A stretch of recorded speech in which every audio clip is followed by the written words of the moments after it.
Yes, so it's me, Moist Andy. I'm here. I just finished like this, and this is the greatest thing I have ever invented in my life. Do you realize how hard it was to do all this? I ran into so many issues along the way. It's obviously smoldered and charred in spots. You see, I had to bridge this with a piece of steel wire. Take a very close look at all these connections. Look at how close I soldered everything together. I did it by I used my Kester lead solder. It's the best. You need to have this. It's expensive, but it's worth the price. Lasts kind of a long time. Then I had this. I just prefer using this for projects that take a lot of heat. Just because it's able to reach a hotter temperature. Doesn't have any wire coming out the back. It's a butane. This thing's like a lighter. If you want, has like a little blowtorch type attachment. You know, if you want something a little hotter, and you need fuel. When I'm all done, it's going inside of this aluminum chassis because I do plan on having this installed on my bicycle handlebars, potentially powered with a battery. I think it would last a very long time with this small little battery. And so here is just a demonstration. These little wires running down here, this is where most of the power is going to come from. Ideally, in the perfect world, I would just need to rely on these two. Each one puts out 12 volts AC power at 6 watts. Allegedly, that's what each of these does. So to test this out here, you see, it is powerful enough. I can even, if I flick it hard enough,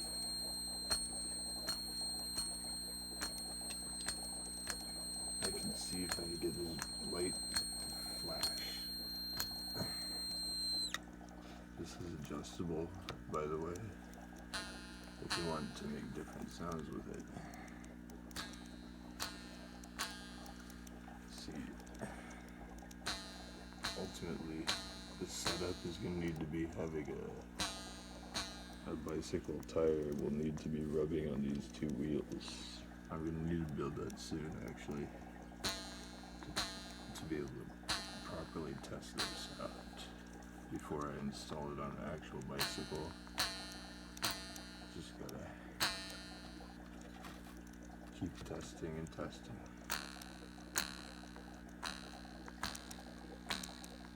Trust me, this is louder. It's just, it draws 350 milliamps when you give it the right amount of power. The electricity, I attached the wirings here. And this 350. It's just because of this little light bulb. As soon as I unplug it, it's 660 now. This will continue to work actually all the way down to 6 volts, 5 volts. It just doesn't have enough power to turn on this little bulb if I do that. So, simply just attach these things here. And wherever you want. Just about anywhere you think you want them to be. And now is line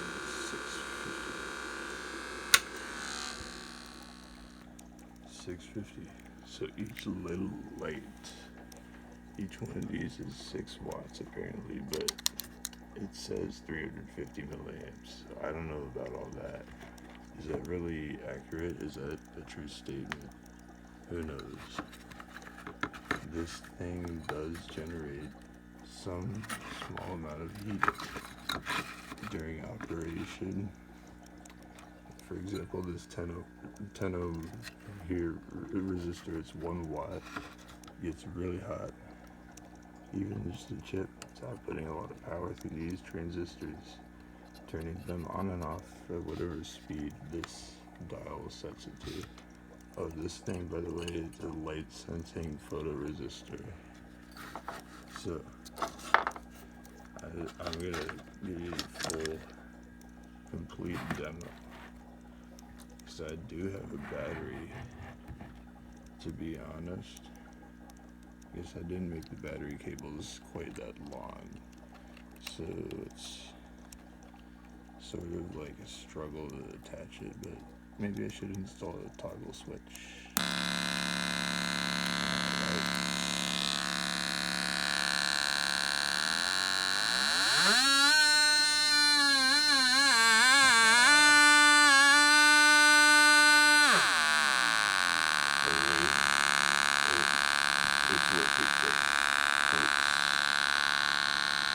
This right here is fantastic.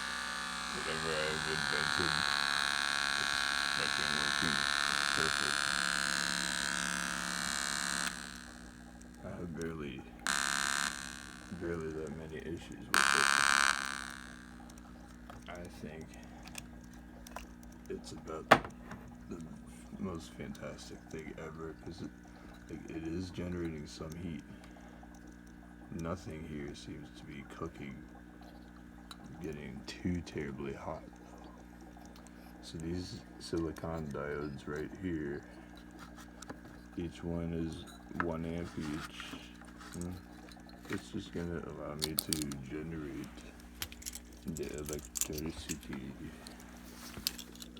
the AC.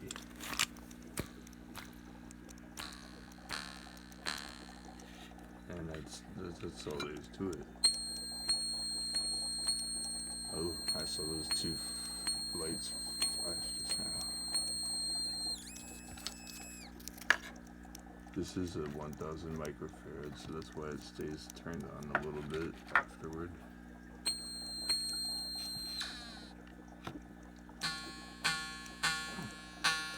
It's like a little musical instrument.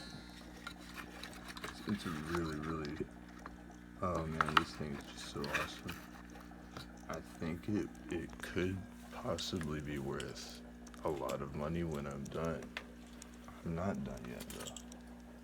What I did today is I came down to the hardware store to get some hardware. This is like,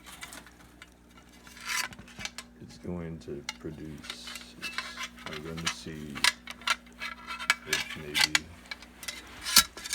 I stand them up on the end.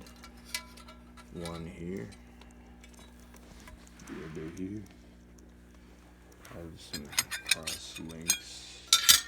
There's a metal base or something. Like this. I don't know yet. The bicycle wheel axle, the hub, is just going to be arranged directly in here so the wheel could rotate. Then these 2, I don't really know where would I install those though.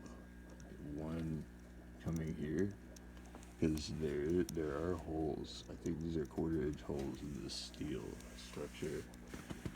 That is for another day. It's me, Moist Andy. I'm just really tired. I built this thing and I designed it to last a while. I don't think it'll ever go bad. I have enough experience with these things to know what I'm doing. I do have these door hinges, and I've got like pieces of veneer around it.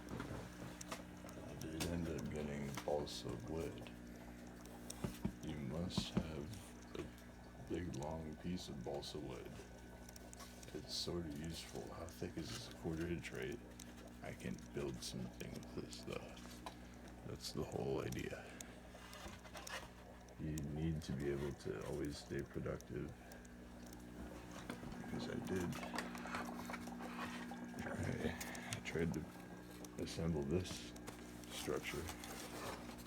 This is for an audio amplifying box for some kind of speaker like that. Eventually, that's what's gonna go inside of here. Like at some point, I'm just going to have to figure that out at a later date.